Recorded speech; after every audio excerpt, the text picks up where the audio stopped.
హరే కృష్ణ. ద్వితీయ అధ్యాయంలో 51వ శ్లోకం. కర్మజం బుద్ధియుక్తా హి ఫలం త్యక్త్వా మనీషిణః జన్మబంధ వినిర్ముక్తాః పదం గచ్చంత్యనామయం. భగవానుడు అర్జునుడితో, ప్రతివాడు ఏదో ఒక పని చేయక తప్పదు, కానీ తెలివైన వాళ్ళు మాత్రమే సమత్వ బుద్ధితో కూడిన వారై చేస్తారు.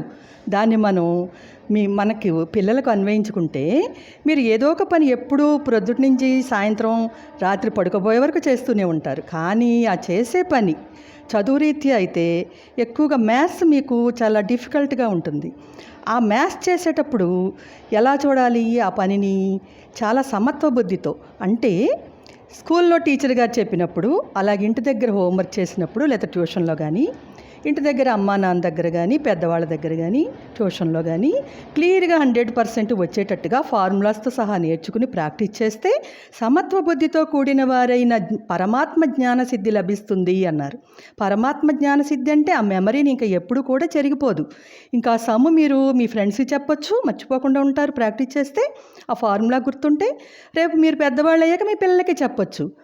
తరువాత అందుకే వారికి కర్మల వల్ల వచ్చే బంధాలన్నీ తొలగిపోయి శాశ్వతమైన విష్ణు పదం అంటే మోక్షం లభిస్తుంది. దీన్ని మనం అర్థంలో అన్వయించుకుంటే, జన్మించే బంధాలన్నీ తొలగిపోయి అంటే అంతకుముందు ఉన్న మీ డౌట్స్ అన్నీ తొలగిపోయి శాశ్వతంగా ఉండే మెమరీ మనకి మన మైండ్లో ఇక్కడ గుర్తుండి చక్కగా ఆ మెమరీ ఉంటుందన్నమాట. జ్ఞాపకం ఉండి అందరికీ చెప్పగలుగుతాం నేర్చుకుంటే. ఓకేనా శ్లోకం? నెక్స్ట్ ఇంకో శ్లోకంతో కలుసుకుందాం. ఇప్పుడు మీకు ఒక చిన్న సామెత పెద్దవాళ్ళు చెప్పింది. కష్టపడకుండా ప్రయత్నాలు చేయకుండా దేన్ని సాధించలేమని మనకి హరీంద్రనాథ్ చట్టోపాధ్యాయ గారు చెప్పారు.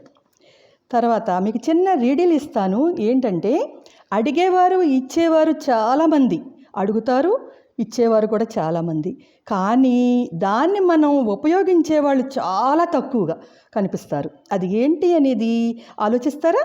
మీ కామెంట్స్ ద్వారా చెప్తారా? ఓకే, నెక్స్ట్ శ్లోకంలో కలుసుకుందాం. ధన్యవాదాలు. హరే కృష్ణ.